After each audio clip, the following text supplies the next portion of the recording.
Is early management of acute angle closure glaucoma, and the speaker is Dr. Soumya PP. She is the consultant cataract, refractive and glaucoma surgeon, Trinity Eye Hospital, Palakkad. Thank you, KSOS, and thank you, Reshmi, for this wonderful opportunity. Let us go through this. Rapid response. Early management of acute angle closure glaucoma. Before going to how to manage this, let us know about what is angle closure glaucoma.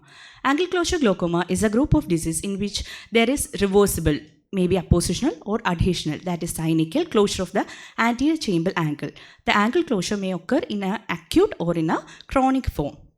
Classification, it may be primary or secondary. Primary, it can be classified as acute and chronic. So, what are the terminologies that you usually see? Primary angle closure disease and primary angle closure glaucoma. What is primary angle closure disease? It is narrow angle AC and there will be apposition. But what happens in angle closure glaucoma? There will be optic disc changes as well as visual field defects will be there. These are the risk factors, demographic as well as anatomic factors. Age 60 to 70 years, gender male to female, that is female is more predominant. And anatomic, the short axial length, shallow AC, iris lens diaphragm placed anteriorly, plateau iris, narrow angle of the anterior chamber, that may be smaller eyeball, bigger size of the ciliary body, smaller diameter of the cornea, large lens, anterior insertion of the iris, many more. So coming to the pathogenesis, it may be pupillary bulk mechanism, that is major, that is 70%, phacomorphic mechanism, that is 20%, plateau iris configuration. Pupillary block mechanism, what are the precipitating factors? The patient may come with like reading in the dim light, watching TV in the dark room, sympathetic overactivity, even anxiety and emotional stress, or pharmacological mydriasis. What are the drugs? We have to inquire the patient that whether the patient is on any phenylephrine, tropicamide, cyclopentolate, homotropin, atropine, any tranquilizers, bronchodilators, antidepressants, vasoconstrictors, or any pharmacological meiotic drugs like pilocarpine. And these antidepressants, anti-Parkinsonism agents, antispasmolytics and sympathetomimetic agents are also causes.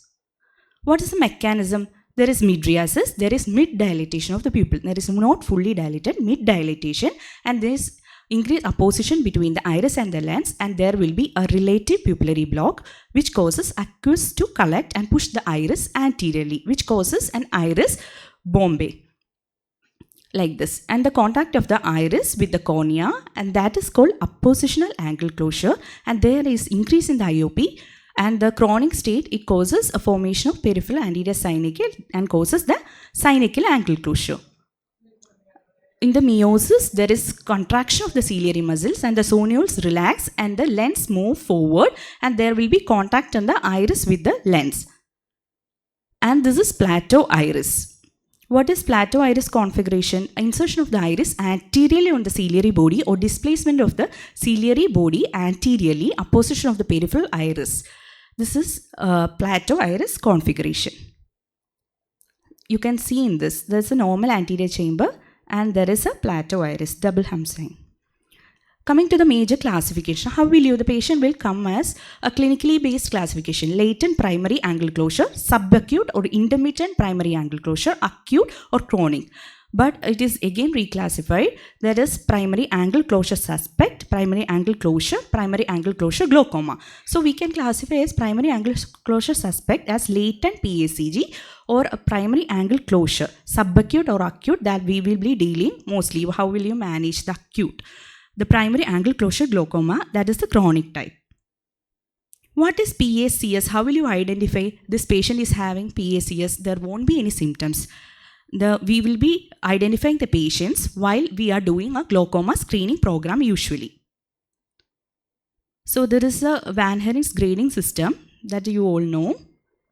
And the diagnostic criteria is gonioscopy, iridotrabecular contact without a PAS. The major thing that you have to remember is IOP will be normal, optic disc as well as the visual field will be normal. Angle is at the risk. And what are the clinical cause? What had happened to it? IOP may remain normal. It may go to acute or subacute angle closure or even go to the chronic angle closure. What is the treatment for this? Without treatment, risk of acute pressure rise during the next 5 years is about 50%. So we have to treat this one also. How will you treat this case? If one eye had an acute or subacute angle closure, then fellow eye should undergo a prophylactic PI. If both eyes have occludable angles, laser PI may be done. Coming to the PAC, there will be acute asymptomatic quiescent PAC going to PACG, or subacute or acute PAC. In the gonioscopy, there will be hydrotrabecular contact, IOP will be elevated, plus or minus PAS, and optic disc and visual field defect will be normal. Angle is abnormal either in function, that is either IOP rise, or in structure if PAS is there. Subacute PAC in the form of pupillary block glaucoma, which may not have been recurrent symptoms. These are the symptoms. Patient usually present with ocular discomfort or frontal headaches. Attacks are recurrent, are usually broken after 1 to 2 hours by the physiological meiosis. What are the signs? During an attack, eye is usually white in this case. In between the attacks, eye looks normal although the angle is normal. What the clinical cause? It may go into an acute attack or into a chronic angle closure. In this case also, what the treatment? Prophylactic laser PI is the treatment for this one. Coming to the most important thing that I am dealing right now, that is rapid response acute PAC. The precipitating factors will be pupillary block, sudden closure of the angle, attack of the rise in IOP, does not terminate on its own, and it is a sight threatening. What is the symptom? The patient will come with a sudden severe pain, nausea, vomiting, may have a rapid progressive impairment of the vision, very red eye, photophobia, and lacrimation. So these are the signs that you have to look in this patient. The lid may be edematous, conjunctiva chemosed and congested, cornea will be edematous and it will be insensitive, AC will be shallow, and the angle of the AC completely closed on gonioscopy, iris is discolored, pupil semi-dilated, vertically oval and fixed and non-reactive to light or accommodation. IOP will be between 40 to 70 usually, and if you see the optic disc, it will be edematous and hyperemic. The fellow eye, you can see a shallow AC as well as an occludable angle. These are the signs you have to thoroughly look if a patient comes with a red eye, so that we can differentiate between other red eye conditions. So what is the initial medical management of acute episodes? As you see that we have to, immediate goal is the treatment is to relieve the acute symptoms and decrease the IOP. What should you do? Oral or topical harmonic anhydrase inhibitors can be given. Beta blockers, alpha agonist can also be given. In the patient where angle closure is thought to be secondary to pupillary block or plato iris, cholinergic agents like pilocarpine can be given. Evidence should be started after the IOP decreases to less than 40. Pilocarpine at a dose of 2% QID to the affected eye and 1% QID to the fellow eye is also to be given. Cholinergic agents have a paradoxical effect. In what type of cases? Lens-induced mechanism or aqueous misdirection, that is malignant glaucomas. We should not give this cholinergic agents. So we have to, it is contraindicated. If these medical managements are unnecessary, unsuccessful, hyperosmotic agents should be used. So, patient should lie in a supine to allow the lens to shift posteriorly if that is the cause. And we can start on acetazolamide 500 mg orally, that is 5 to 10 mg per kilogram. And if there is no vomiting, or if there is vomiting, we can start on IV mannitol as well as 50% glycerol at this 1 to 1.5 gram per kilogram. And topically, we can start on prednisolone or dexamethasone QID if there is AC reaction, and Timolide if there is no contraindication. Analgesia and antiemetics are also required. The following resolution of the acute attack, definitive surgical treatment is to be started within 24 to 48 hours with the aim of achieving a persistent open angle. These are the temporary measures that we have given. Now, we have to give a permanent. What is the method? We can give a laser iridotomy or iridoplasty after clearing the corneal edema with glycerol. Surgical options resistant to cases include even lens extraction, goniosynoculitis, trabeculectomy, and cycloablations. So, what are the findings suggestive of a previous episode of acute angle closure? Descending membrane phones, fine epithelial granules, corneal endothelium, glaucoma flecken, and there may be even a visual field loss.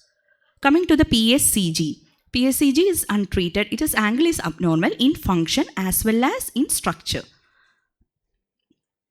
Then coming to the chronic angle closure, visual acuity is normal unless damage is advanced. There will be peripheral anterior synechiae in these cases. The treatment options, primary option is acetazolamide at this dose, betaxolol, brinzolamide, dorzolamide, dibubutanol. All this we can add, and an adjuvant therapy we can add like previous one, glycerin or even mannitol. Laser PA in the affected eye we have to do. And coming to the treatment in case of residual angle closure after the laser PI, what we have to do? We have to add on a prostaglandin analog for it. These are the other options. And lens extraction. If residual angle closure is there, lens extraction surgery should be done. Absolute angle closure, painful blind eye, we have to go on with a cycloablation. Thank you.